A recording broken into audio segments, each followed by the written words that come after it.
का ये मेला उदयपुर में हमारे सभी वक्ताओं, हमारे सभी जनप्रतिनिधियों ने गन्ने में से रस निकाल देते, पूरा रस निकाल दिया। फिर तो लास्ट और गन्ना तो बचा नहीं है, मैं थोड़ा उसमें नींबू पानी और नमक डाल देता हूँ, थोड़ा खट्टा। साथियों, हम और आप सभी इस आरक्षण महारैली, ये तीसरी महारैली, मैं ये बताना चाह रहा हूँ हम लोग करना क्या चाह रहे हैं। आज रैली हुई, हम लोगों ने तालियां बजाई, भाषण सुने और घर जाके वापिस हो गए, तो आरक्षण मिलने वाला नहीं है। हम लोग जो ये तीसरी रैली है, इसके बाद की रैली हम अन्य जिले में करेंगे। ऐसी 4, 5, 6 जिलों में रैली करने के बाद में अगर हमको जरूरत पड़ी, सरकार, अभी हमारे नेता लोग कह रहे थे कि सरकार के कान में जू नहीं रेंग रही है। अरे जू रेंगने के लिए अगर जयपुर भी जाना पड़े तो हम लोग जाएंगे, तब जाके उनकी आंखें। साथियों, आरक्षण की लड़ाई कई दशकों से लड़ी जा रही है। कई संगठन हमारे, कई नेता हमारे आरक्षण की लड़ाई में, इस लड़ाई को लड़ते हुए अंतिम सांस तक चले गए। लेकिन ये लड़ाई की जीत क्यों नहीं हुई?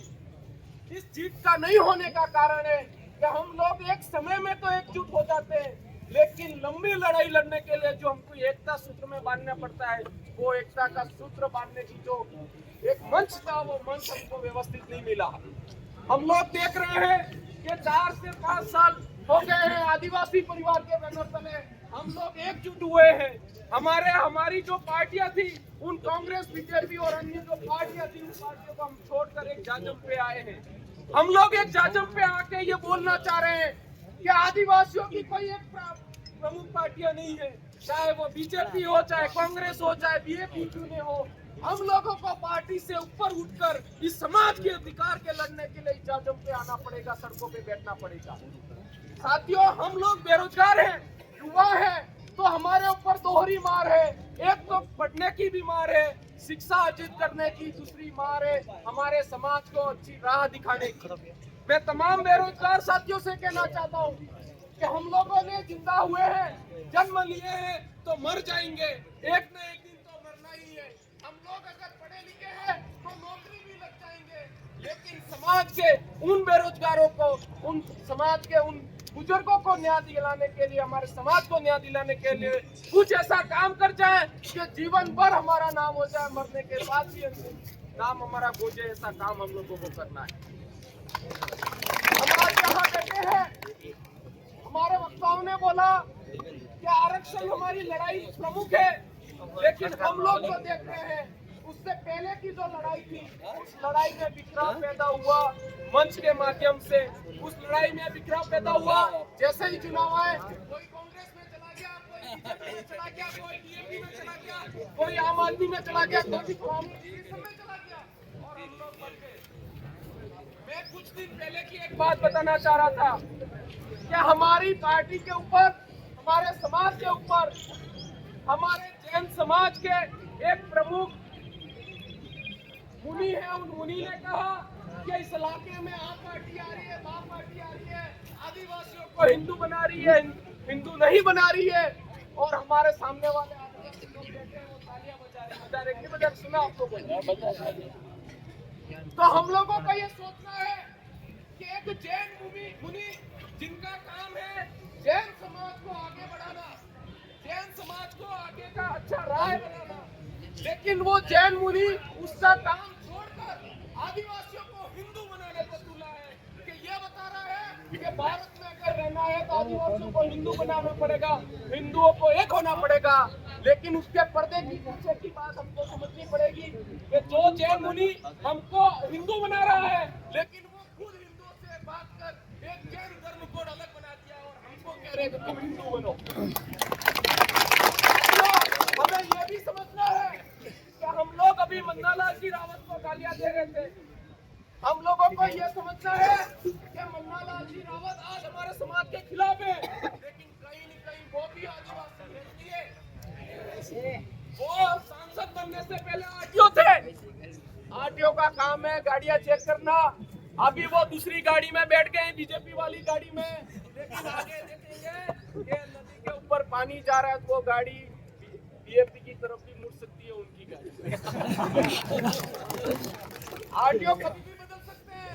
वो बीजेपी वालों को भी कहना चाह रहे हैं कि तुम लोग जिसके भरोसे हमारे आदिवासी समाज का विरोध करने का काम छोड़ा है कि मन्नालाल जी आदिवासियों के खिलाफ जितना बोलना है बोलो, और मन्नालाल जी इधर ऐसा हो गया है, वो हो गया है, वो पार्टी आ रही है, राजकुमार जी ऐसा बोल रहे हैं, गांधी भाई ऐसा बोल रहे हैं। एक आदिवासी परिवार को, आदिवासी समाज को खड्डे में धकेलने का जो ठेका ले रखा है, मैं बीजेपी वालों को कहना चाहूंगा, ये मन्नालाल जी कभी भी पलट जाए, लेकिन तुमको हम बीजेपी को छोड़ने वाले नहीं है।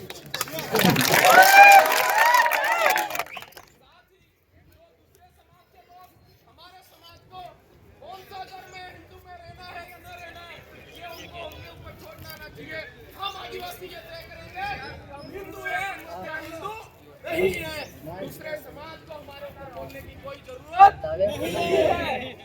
मन्नालाल जी बोलते हैं तो कोई दिक्कत नहीं, और दूसरा कोई बोलेगा उसको सहन हम नहीं करेंगे। साथ ही इस मंच से उदयपुर कलेक्ट्रेट से हम ये बोलना चाह रहे हैं, माननीय सम्माननीय मुनि पुलिस सागर जी को, कि आपको अगर हिंदुओं की इतनी चिंता है तो आज से ये तय कर लीजिए, जैन धर्म को विड्रॉल कर दो और सब जैन धर्म वाले हिंदू धर्म लगाओ, जैन धर्म को खत्म कर दो। अगर ऐसा कर सकते हो तो आगे बोलो, अन्यथा हमारे आदिवासियों को हिंदू है फलाना है टिकना बोलने की कोई जरूरत नहीं है। हम आदिवासी हिंदू है या नहीं है हमारा समाज तय करेगा। हम आदिवासी बाप पार्टी को वोट दे, कांग्रेस को दे, बीजेपी को दे, ये हम लोग तय करेंगे। तुम बड़ियों को बोलने की कोई जरूरत नहीं है।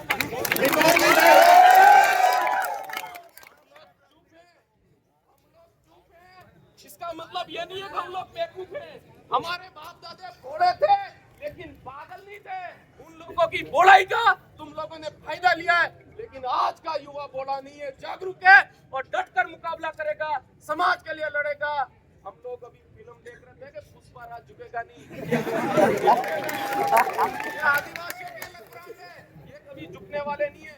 मुगलों को दौड़ा दौड़ा के मारा है हमारे पुरखों ने, अंग्रेजों को भी दौड़ा दौड़ा के मारा है। तो ये काले अंग्रेज कौन सी बाप की औलाद है जो हमको